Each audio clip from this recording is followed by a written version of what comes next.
All right, guys, how's it going? And welcome back. Now, I've had this turntable now for a little over 2 months. I've put a good bit of playing time into them. I have a pair here, the Technics SL1210 Mark 7s. Now, if you remember when I first got them, there was a couple of flaws that I wasn't too happy with. Perhaps, arguably, I was being a little hard on the old girl, and I think it's because of the expectations that we have from its predecessor, the 1210 Mark 2 and 3. They were really good turntables, and the I had heard all the criticisms of the Mark 7s. However, and this is a big however, I do have to say, guys, after mixing with them and spending some quality time with them, there is absolutely nothing on the market that touches these from a DJ point of view. From scratching DJs to just normal mixing DJs like myself, I don't really do scratching, but this turntable is a turntable for all. The sound quality for sure on this is unmastered to anything that comes out of the super OEMs.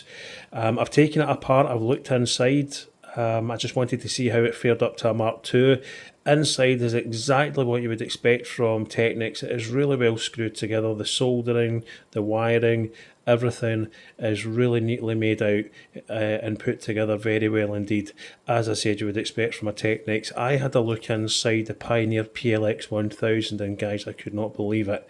You would think it was made in some cheap China shop. Nothing that you would expect to come out from a brand like Pioneer. But yeah. Let me just take you over a couple of things that I'm not too happy about with the old 1210 Mark 7. Now, first and foremost, it doesn't come with dust covers.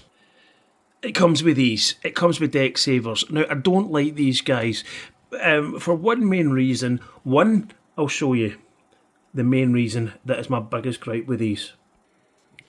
So, here we have a deck saver on the turntable. Now, you move anything that gets moved, anything budges, it's going to move that. That potentially can damage the turntable, can cause scratches.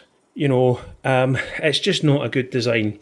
Secondly, when I listen to a bit of vinyl record, I like to have it up like this. You can mix with them like that, and you can listen to records with them like that. What I don't like is having to take them down like this. Sorry, excuse my penny whistle that I was playing. Just pop that in here.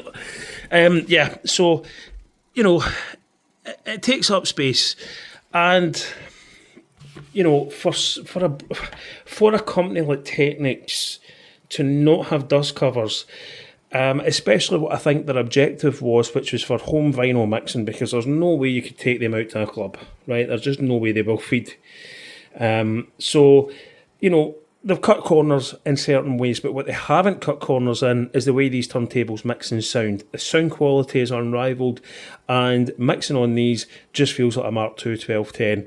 And the good thing is, guys, is this little bad boy here, the digital pitch that everybody's been asking me about.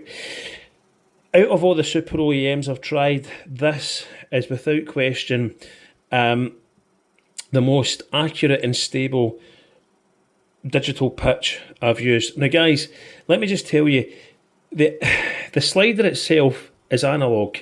The actual pitch control is software and is digital. Now, what I have heard some people saying is stick this button on and do some mixes with it like that and see how it performs. I haven't tried, well, I tried it slightly. I found it just a little bit too aggressive for me. So I just keep it like this. And yeah, you can pitch bend with it, you can lock it. You don't need to give it all that. You can just go with the pitch, leave it, and I'll tell you, it will hold the mix brilliantly. So yeah, as I said, I was a little bit hard when I think I was just expecting far too much. When you're spending £1,600, they were £800 a turntable.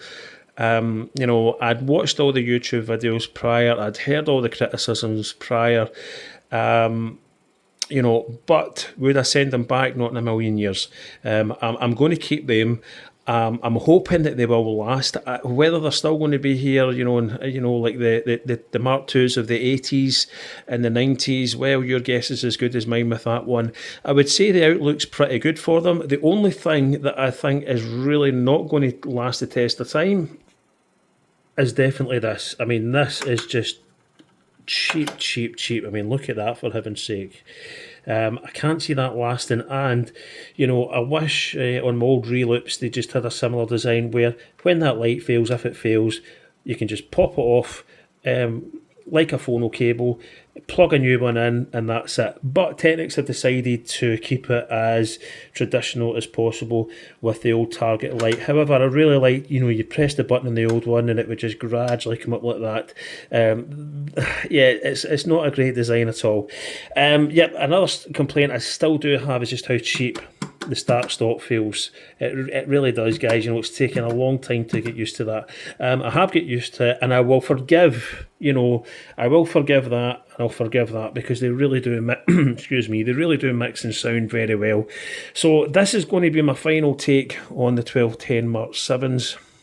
And you can join me in TikTok for a live mix. I'll leave my TikTok in the comments. We have the lights on at the weekend, sometimes with people up, and yeah, we just have a jolly good time. So you're more than welcome to join in for that.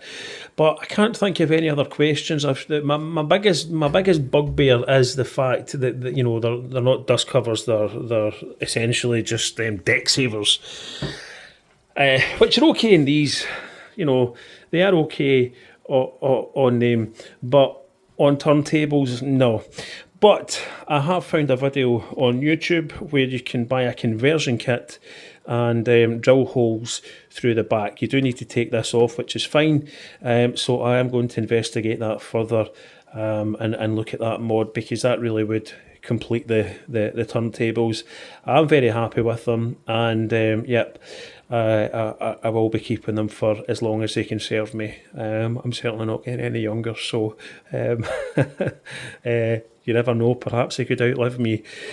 So yeah, guys, so thanks a lot for many of the comments I have had. I've tried to answer all the questions in this video. The only other thing I can say to you, if sound quality is your thing, invest in a good set of needles. They really do make a difference.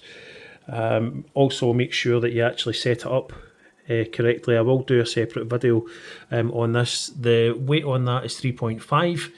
I have the anti-skate set at 1.5. That just works for me. I'll show you as well how to do the anti-skate and test it so that you get it bang on. Things like that just add up to longevity of your records and the needles in general, and they ain't cheap. I'm very, very, very busy at work just now, so just getting the time to even do this video, I've got a spare 15 minutes. And I just thought I would answer some of your questions. If, however, you do have more questions on the Technics 1210 Mark 7, guys, please comment away. As always, all I ask is you keep the comments respectful. This is a community for all, and that's all I ask at the end of the day. But thank you very much for watching, guys. I'll try and get a mix up here very shortly. But yeah, this is my final take on the Technics 1210 Mark 7, and it definitely gets a thumbs up.